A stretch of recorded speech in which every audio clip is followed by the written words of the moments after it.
What's up, guys? Hopping in on the episode early to let you guys know that I had a fantastic time in Miami. And it's so funny that when somebody tells you look tan, you have to be like, thank you. Or maybe it's just something that it's like a norm that people have succumbed to. Guys, next Thursday, we have the Ted Jones Comedy Show, March 16th, 8 p.m., 145 Bowery at the Moxie Hotel, Lower East Side. It's going to be freaking lit as usual. Check the link in this YouTube video and get to that Ted Jones Comedy Show if you guys are in New York City. Without further ado, let's get to the episode. So show your face, say what up, and then wait. There she is, Meka Mo. What's up? Close to your face. Oh yeah, testing. What's up, Meka Mo? Hey, good I to just see washed you. my hands with her a little All while. good. Better. You know what? Better clean than not clean. What's up, Ted Jones World, Meka Mo? I just got finished telling these guys, listening and watching, that we have the Ted Jones Comedy Show next Thursday that you actually will be at. I'm excited about that. I'm very much looking forward to it. Okay, so you're from Queens initially, but we met in Miami. Yeah, it happened. It was Art Basel. Yeah. Well, oh, okay. So you were down there for that with some friends? Yeah, so my friends are artists. Shout out to Meka, Demby, Henry, whatever she's going by. But anyway, she's an amazing artist. And she did Art Basel, so I came down to support her. Okay, nice. Yeah. And I did some comedy too. Okay, nice. Always good to get down there. So I just got back. Do you notice I'm tan a little bit, maybe? Perhaps, I guess. I'm not sure of your regular whiteness. But that's true. I was just saying, like, it's so funny how, like, white people will compliment other white people, like, oh, you look so tan. And then immediately it's like, thank you.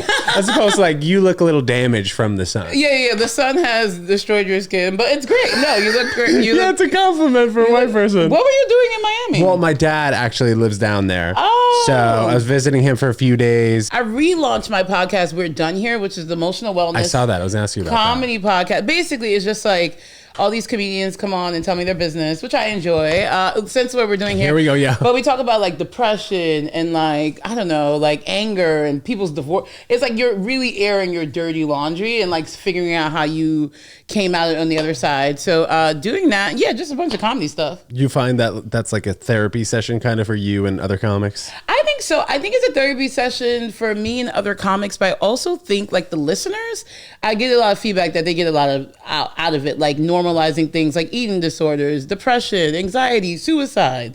Like, let's talk about it, you know, because it happens. Yeah, and I think it's interesting also because comedy being such like an individual game, you know, you really kind of have to figure out everything by yourself, and that translates to other parts of comics' lives too. You know, that they don't really want to ask for help as much as just being like, all right, let's go and get it. Let's focus on this. Yeah, that's true. So that's true. So like growing up, I played a ton of tennis. I actually played tennis in college, and I think nice. it was kind of like a transfer when I was 12 years old. It was either going to be baseball or tennis. And I really just didn't like the aspect of baseball where if I was pitching and there was a fly ball to the outfield and the kid in the outfield dropped it, I was like, what? Like, that was a perfect pitch and it should have been an out. Yeah, you know, when I was like, I don't want other kids messing up. Like it should all be on me. So that's why I chose tennis. And while I never went pro in tennis, I think it was a good experience and just learning that everything is kind of reliant on what you do on a day-to-day activity. No, that's true. That's so interesting. Yeah, we are very like, yeah, we're about, like, I hate when people fuck up my shit. Yeah, you're right. Totally. Do you play sports in high school? No, definitely not. I was a choir geek. Oh, yeah. all right. I sang. Where'd you go to high school? In Astoria. So I'm from Astoria, Queens. I went to Lawrence City High School. Shout out to them. Yeah, that's why I went to high school. So freshman year of high school, I was actually going out to Astoria Park like a few days a week to run on that track. Oh, really? Where are you from? I'm from, so I was born in New Jersey, spent 6 weeks there, and then moved to Manhattan and grew up in Gramercy Park area. 6 weeks. Oh, so yeah. I have to mention the Jersey part so people know that like I got a little spunk, you know, Got he's it, a Jersey boy, you know what I mean? But yeah, so grew up in Manhattan and then went to college at UConn, which was like a big change for me because it was in the middle of nowhere. Yeah, Connecticut. It was solid. I definitely enjoyed it. You've spent your whole life in Astoria? Yeah. So well, it's weird. I went to University of West Virginia for some odd reason my freshman year, but I transferred to University of Buffalo. Okay. And yeah, I lived abroad a little bit. Like I'm like when I'm not doing comedy, I worked at like in the nonprofit sector. So like worked in India a little bit, worked in South America, like volunteering, stuff like that. But honestly, Yeah, I just came back and I was like, I'm living in Astoria. There's nowhere to live. I'm not living anywhere else in the country, and I'm gonna live in New York, and I'm gonna live in Astoria. So here we go. It's also like us homegrown people from New York, and especially getting into comedies. Like, where else would you go? Like LA, there's but nowhere else to it go. feels like you have to start all over. Yeah. Theoretically, when you were going on these trips for foundations and stuff, how did they house you? What did that kind of look like?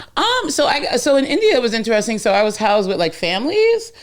So yeah, my first I was in New Delhi like the first month I remember, and so I lived with a family there. But then they housed us together as we traveled throughout the country.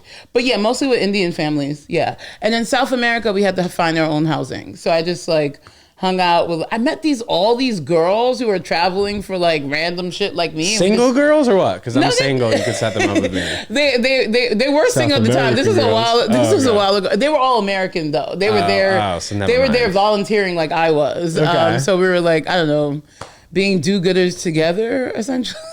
Nice. It was fun. It was a lot of fun. Yeah. All right, nice. So I see you're all over the place. You have this. You have your podcast coming back. Is there anything that comics bring up frequently that's something that maybe other people wouldn't otherwise think that a comic has to go through? You know, like emotional wise. I'm trying to think. So a lot of comics have some sort of problem. So I have ADD. Like a lot of comics have that. So I have that. Yes. Or if they don't have ADD, they're depressed or they have anxiety. Or like, yeah. So a lot of people are depressed, have anxiety, or have ADD, or drug problems. Yeah. So that's what I noticed. And we actually just did our episode last week on anger. I did it with Rufat Agave. He talked about anger. I'm pretty angry usually sometimes. So we talked about how we don't like people fucking up our shit. Like that's a very comic thing too. So I don't know. I feel like we're all the same person but different. Yeah, growing up and being a choir geek, as you said. Yeah. Did that allow you to have like a lot of friends in high school, or what was the dynamic between choir kids and other kids? So in high school? I was super popular. Let's go. Which is, no offense, maybe a little bit unlike other choir geeks. Yeah. Like I was a choir. So let me just rephrase from the geek part. So I was in the choir. I consider myself a choir Choir geek. queen. I Let's was say. a There choir. we go. A choir queen. But like, I was like cool. So I wasn't like, I never got like starring like solos or anything like that. Cause actually kind of cool, but also kind of bad, you know? Mostly a pothead. Oh, shit. In high school? Yeah. So spent a right. lot of time smoking weed outside of school. But would say, I like always passed my tests and stuff. So teachers couldn't really say anything, but I was definitely, they hated me, but I was pretty popular amongst my peers.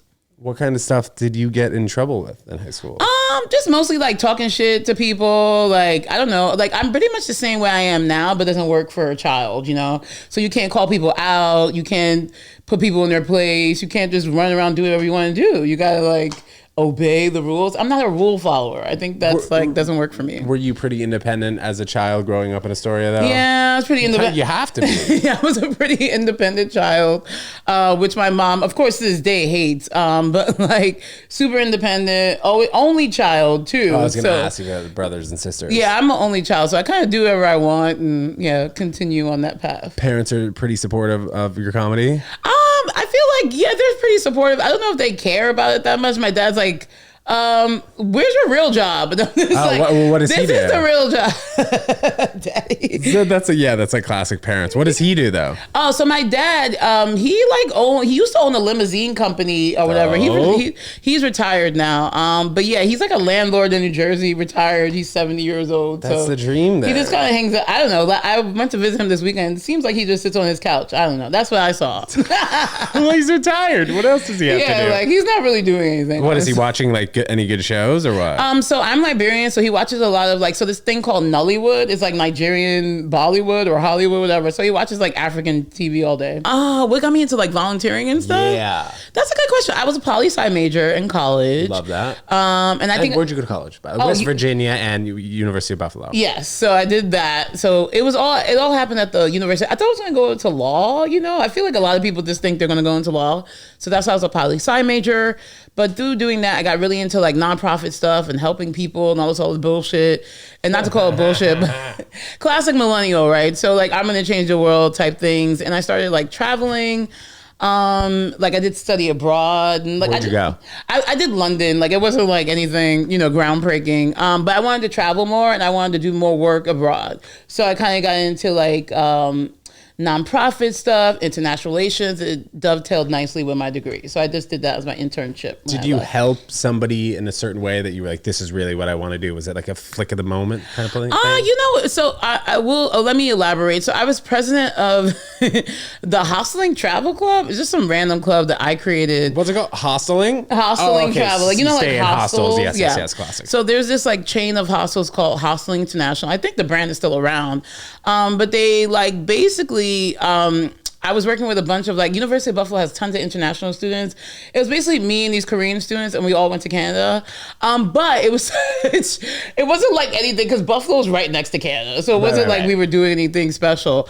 But it was just an interesting time period where I was bonding with these girls and we were talking about cultural exchange and how like if we all just got along, there would be no problems in the world. It's very idealistic. Right. So basically this idea of exchanging cultures and helping each other, like it's something I formulated in college and kind of took to the early part of my career. But now I tell dick jokes, so I don't know how it's correlated. Why did you transfer? Doing comedy? Comedy was No, I'm sorry. I meant from West Virginia to Buffalo. Why'd you transfer? Because West Virginia, so it's funny. So I'll say this. The Mountaineers. Yeah, the Mountaineers. So I didn't know that. I went to New York City Public School. I didn't know West Virginia was a different state from actual Virginia. No way. I had no idea. So I didn't know that shit. When did you find that out though? When you got in, or? So no, but basically it was funny because I was like, oh, West Virginia, and then it was funny. I was telling my uncle, he's like, yeah, we got some cousins in Virginia, and then my mom's like, West Virginia is not Virginia. All you idiots, kind of thing. So I think my mom put the hammer down on all of us for being. It's a state. She brought out the globe. She spun it. It's a state. You're going to West Virginia. I didn't know anything about West Virginia. But that's a pretty good school though. And why would you not know that? I don't know. I'm from Queens. I didn't even know. I know people were farming. I know people listen to country music. I'm like, this is all. You guys are like, what is happening? People wearing Wrangler jeans. I didn't know. I knew nothing. But it was a great experience to learn, like, this agricultural rural area kind of thing. But I'm a city girl. I'm not for a rural life. How long were you there for? A year and a half. And then I transferred. I couldn't get any good internships. Okay, but you really didn't like it, or it was like, I got to get out of this rural environment? I had fun. It was a good time. But like for a city girl like me, it was like, a year and we done. Like we got to move on. So let me transfer to Buffalo, which has more robust, I would say, internship opportunities and is a city in a sense. So did you intern in Buffalo when you were there? So yes. So I was president of that Hosteling Travel Club. And then I also worked at the Baldy Center for Law and Social Policy. So that's another reason why I got into... Wait, what's it called? It's called the Baldy Center for Law and Social Policy. I thought you said balding, but yeah, Baldy, kind of the same picture I have in my head. Totally. So again, like... policy work, like nonprofit stuff, how we make the world a better place. So that was my internship while I was there as well. Was West Virginia as welcoming as you'd hoped it would be? West Virginia was weird. So it's funny because I'm like working on a joke about this because I just came back from Denver, similar experience. Lay it on us. So they're basically like, we have no diversity. And so like I was invited to people's houses because they never talked to black people before. In West Virginia? Oh, they've never talked to anybody. Like, yeah. So I was like, so many houses, I was like their dinner guest. And like they were asking me these stupid questions. I'm like, and you know what's so funny? I actually ended up feeling bad because I grew up in Queens, which is the most diverse place on the planet. So imagine going somewhere where they've never talked to anyone different from them. It just seems sad. Well, why did you feel bad though? I feel bad because they don't understand, like they're missing key pieces of life and learning and opportunities to like connect with people who are different from them and to realize they're all fucking the same. There's no need to ask these weird questions. What was the kind of question that they would ask? So there was like, so what's it like being in New York City? How do black people feel about this? And here I am, the spokesperson for Black America, which I shouldn't be. Well, for them, you should be. I mean, probably not. Well, now looking back on it, you're a comedian who's well versed in doing comedy all over the country. So you were probably perfect candidate. Yeah, maybe actually. I was a perfect candidate, but no, it was Maybe not at the time. Yeah, exactly. Yeah, at an 18-year-old, like I don't fucking know. Ask my dad. Yeah. But no, it was just, it was fun. Like people were welcoming to me. I didn't feel like people were like not welcoming to me. They were just a little closed off and sheltered and didn't know a lot about things. And that's probably where I came up with the idea that cultural exchange is so important. Like me and the Korean students and all that. Like it all kind of falls in place like together, how cultural exchange is important, helping communities is important, and all that other bullshit. Yeah. But I'm surprised you transferred to Buffalo. You know, obviously you'd had intern opportunities there, but didn't you feel like that would be kind of a rural environment as well? So that's so funny that you say that as a New Yorker. Buffalo's a city. It's like the second, well, apparently it's the second largest city in New York, but it doesn't even rival us. Right. But Buffalo, because I don't know, it's like I'm from Queens, so like basically there's like top 4 public schools: Albany, Buffalo, Syracuse, Binghamton. Oh, you went to SUNY Buffalo. SUNY Buffalo, yeah. Okay, because there's the University of Buffalo, maybe? No, University of Buffalo is SUNY. And then there's Buff State, which is Buffalo State College. I went to university at SUNY, whatever it's called. But yeah, I went to University of Buffalo. I mean, you didn't mind the weather up there? Was there any like torrential avalanche? It was horrible. It snowed every day for like, I don't know, all of spring and winter, but that's how it was. We're used to that in New York. Okay, so let's let's see how you transferred from the volunteer world and now being in New York for comedy. What was the transition there, and then getting into Purple Park? Yeah. So like, how did all that happen? So my day job, I still work in the nonprofit sector. I'm a fundraiser. I raise millions of dollars a year. That's what I do. Let's go. Billions. Millions. But yeah, I've been raising money. I'm just pretty good at it. And so I work a lot with like rich people, I guess, corporations, stuff like that. I write a lot because I sell feelings, right? Because like when you're fundraising, you're not selling anything except for like feelings, like feeling good. So you have to be a compelling writer for that. So comedy, I thought, would help me with that. So I took a comedy writing class, right? And I didn't think about performing, but they make you perform. I didn't know that. At the comedy writing class, you mean? Mm-hmm. Okay. They make you perform. Sorry, I'm drinking my water. Okay. They make you perform. So at the end, when I performed, the teacher was kind of like, "You're kind of a natural." And he was like, you should probably keep on doing this. He gave me like another spot at Broadway Comedy Club. And then after I did that, I was like, you know what? This is fun. I'm going to keep on doing this. So that's wow. Were you always funny? I was always funny, yeah. So that's another thing. I was always funny. Yeah, but being a musical choir member is different from being a theater club Definitely. Right? Do you ever get into theater? I did. I was a bad kid, like bad in the sense, like not bad with schooling, but like bad, like I didn't listen. So I never really got that much into theater because I didn't want to do that much after school. So kept with the singing. Did you have bad influences in high school? Kids that you look back on now and you're like, wow, I know why they're in that point of life. I was the bad influence. Oh yeah? So when did that change? When I went to college, like it basically, I kind of beat to my own drum. But when I got to college, it's kind of like everything my parents said kind of clicked. And I was like, I'm here to go to school. I'm not here to like, and I was like, also these kids in West Virginia is like their first amount of freedom. Like I had been free, like, grew up in New York City. Yeah, that's also a different feeling, I'd say, for us New Yorkers. Yeah. Like once we go to college, we're like not going to start binge drinking and doing 45 second keg stands. Although I did do that once. You remember that, Ryan, if you're listening. It was an epic keg stand. But yeah, I think like having to take the subway alone when we were 12 years old at 10 o'clock at night really prepared us for independence in college. Yeah, so I don't know. As soon as I got my freedom, everything just kind of kicked in, and like I was on the honor roll. So it just kind of happened that way. Honor roll. It's so weird, yeah. Nice. So going from poli-sci into comedy though, like was there like a moment that switched? Well, I guess you said the class was like a moment that switched, but was there another moment for you? Honestly, it was the class. It had a lot to do with like, I felt like I had a lot to say around, I feel like Donald Trump was president and there were just a lot of jokes around that. So I think I wrote my first joke about him.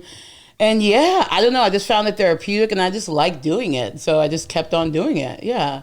And then I feel like being a poli-sci major is helpful because we learn how to like deduce information and data. And that's something that was very interesting when Donald Trump was president.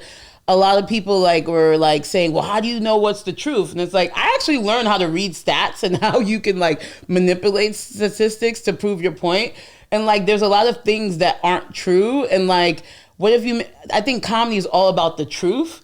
So being able to get to the bottom of the truth in your jokes, I feel like is an important thing. You think he's gonna make a run for president again and become of course president? He is. Of course he is. You think he's gonna become president again?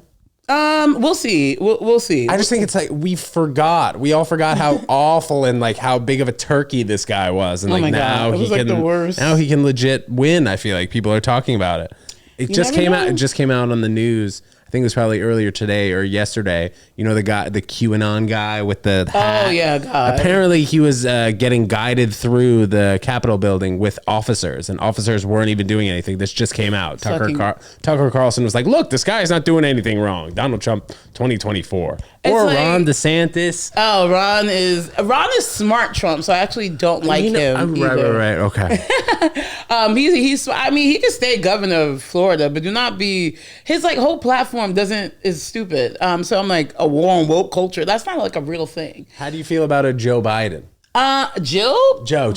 Oh, I mean, Joe is just like, he's a means to the end, right? Like, so he's not our ideal candidate, but it's like, I'm happy I don't have to worry about the president doing anything crazy when I wake up. Like, he's been doing this his whole life. So like, at least he's going to make sure we don't fall into complete decay, like, you know, as a nation. So. Who do you think like would be a good example for somebody to run for president? Maybe if they wouldn't run for president, like a Mr. Beast, YouTuber, or someone who has a good enough character to run for president. No, well, being a poli-sci major. Yes, that's why I'm. I feel like our democracy is basically crumbling. I do not think we should have any personalities running the country. Honestly, I'd rather someone who's actually in government to run the country. Who's an example of someone? I don't know, like give it to like big pressure, like a Pete Buttigieg, or I actually like, what's her name? Everyone hates her, she's annoying, but Elizabeth Warren is actually a smart person, and like basically anyone who's not an idiot who has no government experience should not be running for president. I agree that we definitely need someone who has government experience to run. So like I like Pete, I like Elizabeth, I like Bernie. Don't know what happened with him. I'm trying to think if there's anyone who's like kind of like on the come up, like in terms of the political. Yeah, it really doesn't feel like that in terms of Democrats. It doesn't really feel like there's someone who you can plug to be candidate in 5 to 10 years. And the Republicans are like I don't even know what happened to them. I mean, at this point, I'll take a Mitt Romney. You know what I mean? Yeah, but Republicans on the other front just feel so old to me. Yeah, they do. But also they're trying to dismantle democracy. So it's kind of like, we need more parties in this country. That's what it comes down to, essentially. And I think that'll come hopefully with time and more things becoming legal. Do you have any thoughts about AI or legal marijuana in the whole country? The AI thing, I kind of feel like we're fucked. But hopefully I'll be dead before then. Would you put a chip in your brain? Hell no. To be honest, I would think about it. Like maybe down the road, if everyone's doing it, if you do it, I would do it. No. Don't do it. Don't do it. Well, I just think, it's a scary thought because like the government can just turn it off or control what I'm seeing potentially. Basically. That's the same thing with like electric cars, they could just turn it off. No, that's true. The AI thing, like, let's hope we're dead. But we need to legalize, marijuana. That's another thing I hate about Biden, the whole, like, I'm too old to think about marijuana. Fucking just legalize the shit. Like, what are we doing? It's so weird in New York because apparently there's like 2 places that have actual licenses, yet every single store and every corner store is selling weed. It's a little bit scary because I walk into some of these delis and it's hard to refuse the deals that they have. That's true. If you go to a place with a legit dispensary and it's like legal, you're going to be spending 30% extra on tax, which I ultimately don't mind if you're going to have the good stuff in there, but it's hard to find the good stuff because you don't know what's what. You go into a store and you pick out the red wine and the white wine that you like, and now it's a little bit harder to find the weed that you like. You're kind of like, all right, is this good? Is this good? Yeah. Whatever. It's kind of like the Wild Wild West of weed here. Exactly. But I just came back from Denver.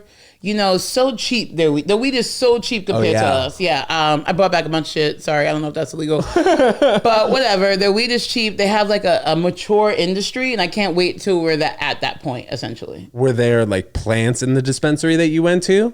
Yes. So they had like, actually this one dispensary, they had like their own, like, I don't know, weird greenhouse thing. And like, they have all these like, it was beautiful. It was so nice. That's the future I look forward to, where you can go and see the plant actually being grown and maybe even walk in there with your gloves on and a mask, pick the little nugget off the tree. Like, that looks forward to. How are you picking up weed when you were in high school, though? How did that look for you? Oh, that was different. Like, I don't know, people, well, that's what I used to get in trouble a lot for, because I was a major pothead. Like, my yearbook is all about me smoking pot.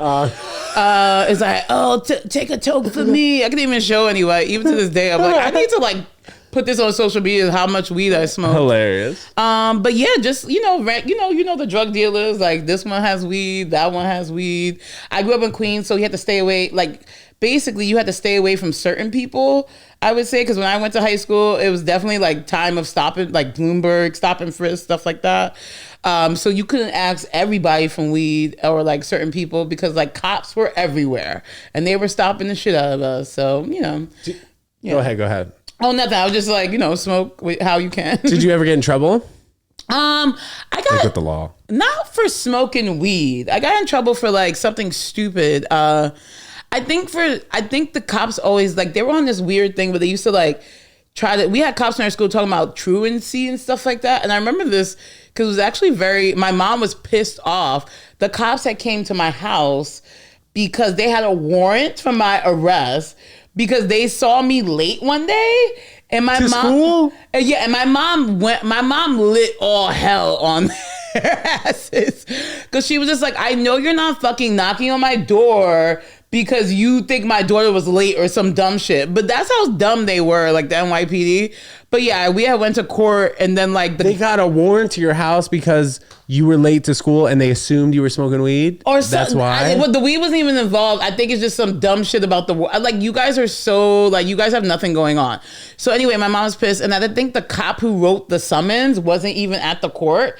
So basically, they just threw out the whole case. But it was just kind of like this stupid thing where it's like, why do you have cops in New York City public schools? There was such a war on weed for so long. I really do remember that. The fact that when I was in probably 7th or 8th grade, I remember I used to look at the high schoolers and be like, oh, that kid is bad news. I heard he tried weed once at a party. And it's so different now. No, there was a weird war on weed. So I think like whoever wrote that, like, I don't know, something stupid. I used to have basically, I don't like authority. So I used to have fights with like security and stuff like that. So he probably just hated me just because. Security at the school? Yeah, security at the school. I don't like teachers. Authority figures. Yeah, I just don't like people like, anyway, like, fuck you. No way. That's also probably why you like comedy so much. You go up there and basically, for the most part, do whatever you want to do. Yeah, basically. Yeah. If it's funny.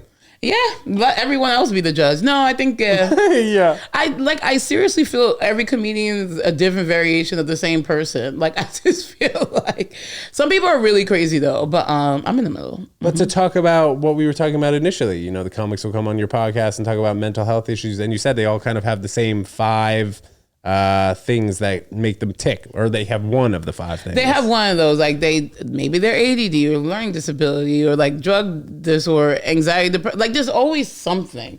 Like you can just have a clear origin story, because that's boring comedy. Nobody cares about that. Any comics talk about going to therapy and how it's helped them? So that's the thing about the show. In order to get on the show, you have to have come through an issue. So like everyone has done, well, some people haven't, but like most people have done some form of therapy that they can talk to for the guests, to be like, how did you get over your drug addiction? How did you get over your anxiety, depression? How did you heal your anger? Like, how did these things happen? So I had jaw surgery, and the surgeon broke my jaw in 3 places. God. So I had TMJ. I'm not sure if you're familiar with that. No, yeah, I am. So basically one side of my mouth grew further than the other. God. And this was a period of time in my life where I was like doing too many drugs. I was doing ketamine too much with people. I hate with people don't really get addicted to, but like some people don't. like doing it, obviously. And I was just having a weird time in my life where I was with a girl who I wasn't too infatuated with. Okay. I was doing too much ketamine, and I went to the orthodontist, and he was saying the right side of your mouth is growing way more than the left. So wow. My mouth kind of looked like this. So the jaw surgery was, I couldn't eat real foods. I couldn't chew for 6 months. So a lot of my time was just spent thinking, and I would hallucinate because I hadn't eaten for real. Oh my God, that's crazy. It would take like a long time for me to actually like need to eat something. It would just like, I would take hours between not eating. So it was like, I'd say like the not eating and also me having to rethink my life. It made me a vegan and made me start doing comedy full are you time. vegan? Yeah. Oh, okay. I didn't know So that. it was just like it was a whole like life altering situation. And I think that me finding out that I really wanted to do comedy full time was the new drug. You know, like yes. it kind of replaced the bad replace the drug for me. ketamine. So that's what I realized. Like a lot of people like replace comedy becomes like, that's the thing. We have addictive personalities and that comedy becomes that thing. So I feel like a lot of comedians, yes, they have this similar, well, not the jaw and but Yeah. Same. But a pretty dramatic transition. Like I've heard of a lot of comics getting over their drinking and starting comedy, or doing too many pills and starting comedy. And the laughs are a drug itself, as you definitely know. The laughs. Well, I got on stage that one time after that class. You pointed to your veins. Yeah, I was like, comic. I need this laughs. Yeah. No, you're right. It's the drug. It's the drug, the laugh, the energy. Like that's what we're all chasing after every night. So yeah. Do you ever take ADD medicine, like Concerta? I took one. I took it for a week, and I was like, no. 'Cause a week in college, I took it, and I decided not ever to take it again because it changed how I operate. Oh my God, me too. Really? You too? Ages 9 to 15, I was a zombie when I took it. I Really? hated it. Really? And then I got to college and kids were like taking it to study. I would like sell it to kids. And then I'd be like, well, maybe it's not that bad. Then I'd take it and I'd be like, this is terrible. I hate doing it. And I think weed and comedy kind of weaned me off of those ADD pills. Because was it hard? Was it hard to get off? Like the ADD pills? Not for that, because I hated it so much. It made me a zombie. Yeah, I don't like the fact. I like doing 100 things at once. I don't like the whole I don't like that focus. Like I'm like I need to focus on 5 things. So right, because it wouldn't allow me to do other things. Like I wasn't able to be social when I was on it, and I wasn't hungry, so it would like take away parts of my personality. Yeah. The I don't know why people take. Well, maybe you know what it is. I think we actually have ADD, so it makes us very like zombified. But the people who don't have it, I think it helps them. I don't know. Right? Do you ever have weed to zone you in? Does that help you? Weed helps me when I'm overthinking. So like if I'm overthinking something and I haven't smoked in a while, because like sometimes you just smoke too much and it doesn't help. But like if you like seldomly smoke and like you're overthinking something, like oh you just smoke, it's like oh that's clear now. Do you ever smoke before you go on stage? Never. Me Do too. not smoke before I usually cut out before the podcast and going on stage like 3.5, 4 hours. Yeah, Something like that, just so I'm clear. Yeah, I can't do the whole. That doesn't work. How about eating before going on stage? I find it kind of is the same situation that. I never even thought about that. The energy focuses on breaking down the food rather than focusing on the good ass jokes. That's so funny. I've never thought about food and going on stage. I've never eaten right before going on stage. What do you think is the closest time you've eaten to going on stage? Probably like an hour or something like that. Yeah, that seems like a good enough time. Yeah, I never really thought about that. I actually will pay attention now. Yeah, I never really think about it. Because sometimes I'll see comics, no joke, like eat an entire meal and then go up on stage. I feel like that would make me like, I don't know. I feel like I'll be like full or something. Yeah, definitely. Well, the energy is focused on digesting the food. Not the, And it also happens with the food that you eat before you go on stage. You know, if you eat like a green, healthy meal, definitely better than eating McDonald's or KFC or Popeyes, some shit like that. That's so funny. I never people never really think about the eating, but if I really think about, I never eat right before I go on stage. Like it doesn't happen. And also my stomach hurts a little bit. I don't know about you, but my stomach actually right before I go on stage, my stomach kind of like does this, I think it's some like little nerves, maybe. A little nerves. It's always like does this twirly thing. So actually, I do not like to be full on stage. Like when I was a tennis player too, I never focused on diet. And I think diet only recently has been in the conversation of people for health and doing everything well within like the last 10 years. Yeah, no one really thought about that. The fasting, the not eating as many high fat fast foods and stuff like that. Yes. No one ever. That's so weird. The food. I will have one drink maybe, but not many. Like on stage with you or one before? No. Like if we're always at bars and stuff like that. So like people, you want a drink ticket? Like yesterday it happened to me. They're like, you want a drink? I'm like, I guess. You're like, am I getting paid otherwise, or I guess I have to drink? This is my payment. So I might as well. How did you start your show, Purple Park? Let's talk about that, because I reached out to you on DM'd a while ago, Yes. but we had met maybe previously at the Stand or somewhere. Yes, Before I we think- met, or before we saw each other in Miami. I think so. And we have to have you on the show. Our show is monthly. Would love to. It is, it's a monthly show. It started in the pandemic in the park, in Astoria Park. That's why the name Purple Park.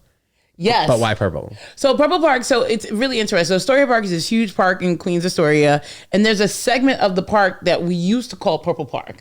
So if you're from Astoria, you know exactly what I'm talking about. But if you're not from Astoria, you have no idea what I'm talking about because it's actually called Ralph DeMarco Park. But if you're from the area, it's Purple Park, and it always has been. So basically, I started the Purple Park comedy with another comic, Cuban comic Daniel Addies, and he grew up the block from me on Crescent Street. He's a dad of 3. And Laz Rivera in the pandemic. They must have did like 2-3 shows with me, and then they were like, "Can we not do this all the time?" And I was like, "Don't worry, I'll take it over." So we did that. We moved to QED Astoria. We did shows at the Stand as well. That's probably where the connection is. And like we still do shows at the Stand, but also we have a barbershop that we're working with in Williamsburg, Brooklyn. So doing most of our shows there. Shout out to Otis and Finn. It's a inclusive barbershop, like queer barbershop, but everyone's welcome. They cut men's hair, so if you need a haircut, go there. But we have our show there now. Before we started, you were talking about how you're a bit of a germaphobe. Yes. Am I correct? Yes. So what did the pandemic look like for you? I know you were wiping down groceries. My God, it's so funny because like I was a germaphobe before the pandemic. So I used to always have my Purell and all that shit. Really? I've always washed my hands. Purell's, I guess, somewhat normal, but you did other weird germaphobe stuff? I just wash my hands Purell all the time. Like people do now. I did that before. So I was always... Before it was cool. Yeah, before it was cool. I always think about dirt. And I used to like... Actually, comedy has helped me a little bit. Because think about it, I'm forced into dirty situations all the time. I have to share mics. Touching the mic, I'm touching the lips on the mic. All these things. So I had to kind of like push it in the back of my head. But I used to like... So like, I'm so happy you have paper cups.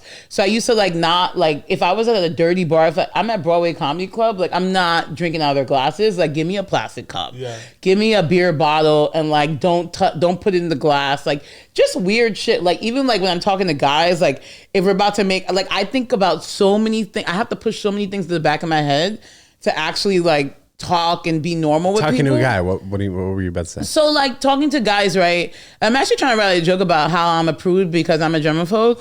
But like I'll be like, if a guy comes in for a kiss, I just start thinking about where's his mouth been? Is he dirty? Is he clean? Like, wow. And I can't even be in the moment because I'm so like basically like another voice in your head. There's a voice in my head voice. talking about germs. So actually I should be very, very comfortable with someone to like share saliva with them. Anyway, it's a whole thing. But comedy has helped me because I'm with people all the time and we're in dirty spaces. And I think the pandemic for me, even though I was a major germaphobe, I mostly stayed in my house. Coming outside, doing comedy in parks and stuff like that actually made me less of a germaphobe, which is weird. Yeah. When did you become less of a germaphobe, though? Probably a year after the pandemic, because I don't know if you remember, but a lot of us comedians started going back inside. Like we saw, even though we weren't supposed to, like we were having like makeshift shows at random places. Yes. And like everyone's like still being crazy at that point, but comedians are just kind of like, whatever, we'll do what we gotta do. And I think the audience members too. Yeah, people wanted to be outside. So I kind of had to get rid of all the anxiety. So I realized it's a manifestation of my anxiety therapy. So I have to get rid of that. So I've been working on it. Comedy's actually helped me with my weird like germ thing. Oh, you mentioned therapy. Are you in therapy right now? I'm not in therapy right now, but I have been in therapy for the majority of my life. That's why I do the emotional wellness stuff. In person or on the phone? Oh no, therapist? always in person. Fuck the phone. Like no, we need to talk. Like we need to like you need a face to face with my therapy. Yes, but you would never feel uncomfortable sharing so much with a stranger. I'm just talking about just being devil's advocate for people who are against therapy. I'm not against it, but I personally at the moment don't really like it. Don't lean towards it. I can understand. Like my thing is not every therapist is created equal. I've had good therapists. I have a bad therapist. But my thing is, if I have an issue, like if something's like this is a manifestation of your anxiety, it took me a lot of work to get there. So I like it's helped me in terms of figuring out my patterns and like how I'm going into destructive behavior that I don't want to go into. You know what I mean? So like I wouldn't have been able to understand how like my anxiety is manifesting without years of therapy. So Do you think it helps your podcast too?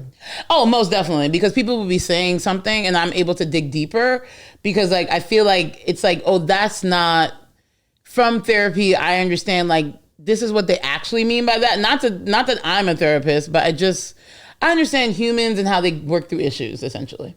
Growing up in New York City and understanding how humans work through issues, did you find like a sense of normalcy seeing crazy people on the train and being able to communicate with people better? You know what I mean? Like you see all different types of people in New York, and then you went to West Virginia. You were teaching people about black people and stuff like that. No, most of like growing up in New York City, you just kind of have a different, like, it's weird. Like, sometimes, you know how people come, like... people always ask us what it's like, right? Yeah, people always want to know what it's like. And it's just like, you just know how to react to certain situations. I think sometimes people don't understand certain types of people, like a crazy person. But, like, as a New Yorker, I understand, even if someone's yelling or acting crazy, if they're not bothering me, let them do what they do. Totally. Yeah, or, like, someone comes up to me and, like, they have a little attitude problem or they're a little short with me. I also understand, like, it probably has nothing to do with me. They're just doing what they need to do. So it's like more like this whole thing about being rude and like all this other stuff that people focus on in other states. It's like, this doesn't matter. Like, it's just let this person do their thing. Yeah. What's been your best moment in comedy so far? You know, Caroline's on Broadway closed down, unfortunately. Yes. But I was the last comic to close it. So no way. On New Year's Eve, I was the last comic ever before we went upstairs to watch the ball drop. So that's like that's like the biggest thing I've accomplished in my comedy career. But you're traveling a little bit too, right? Yeah. So talk about that. So last week I was in Denver, and, you know, just hanging out. Not hanging out, doing comedy. Shows, doing some shows. Super fun. I met Mary Mack, who's from a comic from the Midwest. Super duper funny. Been on a bunch of shows with a bunch of other people. But, you know, it's interesting. So I did a lot of festivals. So like when I started doing comedy, like I OD'd on the festivals. But why I think that was so helpful for me, because I probably did like 8 or 9 festivals. It's like ridiculous amount. But when was that? Like your first year? My first 2 years of comedy, I did like a bunch of festivals. But and by festivals, how do you mean? So like a comedy festival. So like basically we have these things called comedy festivals. So like you have to pay money and submit, and then hopefully you get picked or not picked. So I did a bunch of those because, like, what else were we doing? But I met a bunch of comics in different markets. So I met a bunch of LA comics, a bunch of Midwest comics. Yeah, that's such a good way to do it. I went back to Denver because, like, I hit up those comics. Because I hit up those comics. So basically, I went to a port. Like, basically, I know comics in a lot of markets from all these festivals. That's a huge part of networking these days. You don't really think about it so much, but if somebody wants to do your show who's from Austin, chances are next time you go back to Austin, you can hit them up. Exactly. So for me, it was like doing those festivals helped me with that like national reach. I mean, they're still you know what's so funny about that? I have the West Coast like literally covered. Like I could do a West Coast tour and get spots. Let's go. But the East Coast, like I haven't done comedy in Boston yet. I haven't done comedy in DC yet. Okay. Because I just never went there. So it's just so silly. But yeah, I got half of the West Coast covered. In good time. Do you watch a lot of YouTube?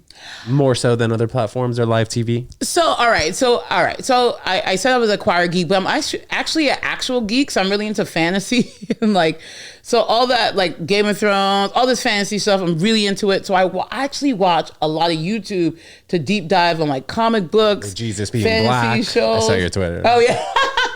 Like I watch YouTube to go deep dive on pop culture that I love. Like I just like to be with the geeks and like, let's talk about the new Spider-Man for 2 hours. Like, you know what I mean? So that's Reddit forums maybe? No, not Reddit. I'm talking about YouTube. Like YouTube, there's like shout out to New Rock Stars, shout out to Emergency Awesome, who are my guys? Those are accounts. YouTube accounts. These are like my YouTube accounts. I love it. These are these stupid guys I follow who are like just talk about all things comic book, all things fantasy, basically all the time. And YouTube is really the only place to do that. You know what I mean? It's like other platforms right now are trying to figure out how to pump out content that a lot of people want to watch. But if you go to YouTube and you just type in what you want to watch, eventually you watch a few videos, the algorithm will be built around that. and then you're just watching those type of videos. So I do think YouTube's the future. We're going to see Meka Mo's special on YouTube. Oh, well, we'll see. But I did launch my podcast a few weeks ago on YouTube. Let's go. And I have to. If anyone's listening, I will pay someone to do that for me. How do you mean putting it on the? So I have the episodes up, but I need to like promote it. They have this new shorts thing. I'm just trying to get more traffic, and like basically outside of posting, I'm not really doing anything. So I have to kind of figure out.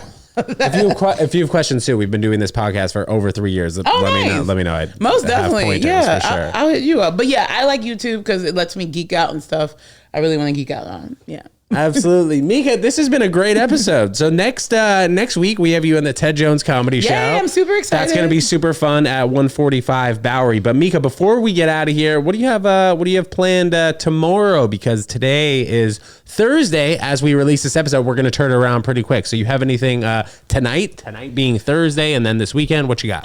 Yeah. So tonight I am at the Stand. Nice. I feel it's a weird, I saw that. What's it called? I don't know. It's like a weird dating show. So please, the show's sold out actually, so I probably shouldn't talk about that. It's on Friday. I'm at St. Mark's Comedy Club at 12 a.m. So if you're hanging out late downtown, come there. And also check out We're Done Here Pod. It's on all your streaming platforms, and check out our YouTube channel. We don't have many subscribers, but we outside. You're getting there. You will. And we're popping up your Instagram right here. So please tell us your Instagram. So my Instagram is MEKASOCIAL. So that's MEKA social. And I love your icon, by the way. I love the hair that you have in it. It's very chic. And also came in with the jacket, looking good. Meka, thank you so much for coming on the podcast. Thank you, Ted. This is really a great time. Guys, Meka Mo, follow her and get to that Ted Jones Comedy Show. We'll see you guys next time. Peace.